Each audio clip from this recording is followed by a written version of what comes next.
Right. Imagine Chris Philp, the shadow Home Secretary, sitting at his desk yesterday morning, probably with a cup of tea and a massive grin on his face. The High Court has just handed the Conservatives their first proper victory since the election, and he is thinking, how can I turn this into maximum political chaos? Well, prepare yourself, because what he did next is political opportunism so brazen it deserves its own masterclass. Welcome back to Alert View, where we dissect the art of political point scoring faster than one can say emergency cabinet meeting. Today, we are diving into the aftermath of that Epping hotel victory and how the Conservatives have decided to turn a single court ruling into a full-blown demand for governmental panic, because nothing says responsible opposition quite like demanding emergency meetings over situations they helped to create in the first place. So, Chris Philp has penned what can only be described as the political equivalent of a strongly worded letter to a local council, except this one is addressed to Home Secretary Yvette Cooper, and it is absolutely dripping with the kind of chutzpah that would make Machiavelli blush. The letter basically amounts to, "Dear Yvette, congratulations on inheriting our mess. Now please hold an emergency meeting to fix it immediately. Love, Chris." Did you know that over 95% of our viewers aren't subscribed to the channel? We totally get it. Life gets busy and sometimes it's easy to forget. But here's the thing, subscribing is completely free and it really helps us keep creating the content you enjoy. So why not hit that subscribe button and join our community? It only takes a second, but it makes a world of difference to us. Thank you for your support. Let us break down exactly what Philp is demanding here, because it is a masterpiece of political brass neck. First, he wants Sir Keir Starmer to chair an emergency cabinet meeting to establish deportation plans for all illegal immigrants. Now, putting aside the fact that this is essentially asking the government to solve in one meeting what successive governments have failed to tackle for decades, there is something beautifully audacious about the timing. The Epping ruling affects 140 asylum seekers who now need to be relocated by September 12th. That is a logistical challenge, certainly, but hardly the kind of national emergency that typically warrants dropping everything for an emergency cabinet meeting. It is like calling the fire brigade because your toast is slightly overdone, then demanding they restructure the entire fire service while they are at it. But here is where Philp gets really cheeky. He specifically mentions that Starmer found time to chair an emergency cabinet meeting about recognising Palestine, with the clear implication being, if you have got time for international diplomacy, surely you have got time to deal with 140 people in Essex. It is whataboutery at its finest, wrapped in the kind of logic that sounds reasonable until you think about it for more than 5 seconds. The second demand is where things get really interesting from a policy perspective. Philp wants a commitment that none of the Bell Hotel migrants will be moved into hotels, houses in multiple occupation, apartments or social housing. Instead, he is suggesting they should go to military sites or accommodation barges. Those are the wonderfully successful solutions that worked so brilliantly under the previous Conservative government. Now, one does not want to be overly critical, but suggesting that people should be housed on military sites or barges while simultaneously demanding emergency deportation plans feels a bit like saying, we want you to get rid of these people immediately, but also we want you to house them in increasingly unsuitable places until you do so. It is the policy equivalent of having your cake and eating it, except the cake is made entirely of contradictions. The beautiful irony here is that Philp was actually Parliamentary Undersecretary for Immigration when the Bell Hotel was first used back in 2020, so he is essentially writing angry letters about policies he helped to implement. It is like watching someone complain about a restaurant they used to cook for, then demanding the new chef fix all the problems they left behind. Let us talk numbers for a second, because they tell quite the story. The Conservatives left Labour with 56,000 migrants in hotels when they lost power. Under Labour, that has already dropped to 32,000 across about 200 hotels. So, Philp is demanding emergency action to solve a crisis that is actually improving under the current government. It is like complaining that the fire department is not working fast enough while the building is already half extinguished. But the really clever part of Philp's strategy is how he is using the Epping victory as leverage for much broader demands. One court ruling about planning permission and consultation becomes the basis for demanding wholesale changes to immigration policy. It is political jiu-jitsu, taking a small win and using it to try to flip an opponent completely. The timing could not be better for the Conservatives either. They are seeing councils across the country suddenly realising they might have legal routes to challenge asylum accommodation. Nigel Farage has already announced that all reform-run councils will look to mirror Epping's approach.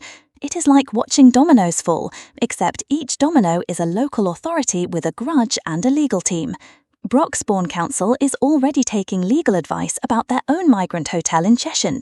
Karina Gander, who leads the council, has basically said they are going to copy Epping's homework word for word. She is talking about the onerous strain on local services, which is council speak for our residents are not happy and we have got elections to think about. What makes this particularly fascinating is how it reveals the fault lines in current asylum policy. The government is caught between legal obligations to house asylum seekers, local authorities who do not want that housing in their areas, and political pressure to reduce overall numbers. It is like being asked to solve a Rubik's Cube while blindfolded and having people shout contradictory instructions at you. The Green Party, meanwhile, is suggesting the exact opposite approach. Ellie Chowns, who is currently battling for the co-leadership, wants to let asylum seekers work while their cases are processed. Her logic is beautifully simple. If they can work, they can support themselves and will not need hotels. It is the kind of practical solution that makes far too much sense to ever be implemented. The government's response to all this pressure is going to be fascinating to watch. They cannot ignore the legal challenges because courts do not care about political convenience. But they also cannot be seen to be caving to every council that decides to lawyer up. It is a delicate balancing act that would challenge even the most experienced political acrobat. Yvette Cooper finds herself in the unenviable position of trying to manage a system that is fundamentally broken while being attacked from all sides. The Conservatives want immediate deportations. The Greens want expanded work rights. Local councils want fewer hotels. And the courts want proper consultation. It is like being asked to conduct an orchestra where every musician is playing a different song. The broader political implications here are massive. If councils can successfully challenge asylum accommodation through planning law, it does not just affect current policy, it potentially reshapes the entire relationship between central and local government. Every major infrastructure decision could become vulnerable to similar challenges. What Philp has done with this letter is create a narrative where the government is simultaneously not doing enough and doing the wrong things. It is opposition politics at its most effective, taking a specific issue and using it to attack everything the government stands for. The fact that his own party helped create the situation is conveniently forgotten in favour of political point scoring. The really clever thing is how he has framed the demands. By calling for an emergency cabinet meeting, he is making it sound like the government is asleep at the wheel. If they agree, they look reactive and panicked. If they refuse, they look complacent and uncaring. It is a political trap disguised as a reasonable request. But here is the thing that makes this whole situation even more delicious. The Conservative Party spent 14 years in power dealing with exactly these issues, often unsuccessfully. Their solution involved Rwanda deportation schemes that never got off the ground, accommodation barges that became floating public relations disasters, and a steady increase in hotel usage that peaked at 56,000 people. Now, they are demanding that Labour solve in weeks what they could not solve in over a decade. It is like watching someone hand over a burning building and then criticising the fire department for not putting it out fast enough. The sheer audacity is almost admirable. The Epping victory has given the Conservatives their first real ammunition since the election, and they are using every bullet they have got. Philp's letter is just the opening salvo in what is likely to be a sustained campaign to paint Labour as weak on immigration. Whether it works depends largely on how the government responds and whether more councils follow Epping's lead. Looking ahead, this story has the potential to completely derail the government's asylum policy. If legal challenges succeed across multiple councils, the entire accommodation system could collapse. That would force a fundamental rethink of how Britain handles asylum seekers, which is exactly what Philp is hoping for. The next few weeks will be crucial. Will the government call Philp's bluff and ignore his demands? Will they try to head off legal challenges with policy changes? Or will they find themselves firefighting crisis after crisis as councils across the country discover the power of planning law? Whatever happens, one thing is certain.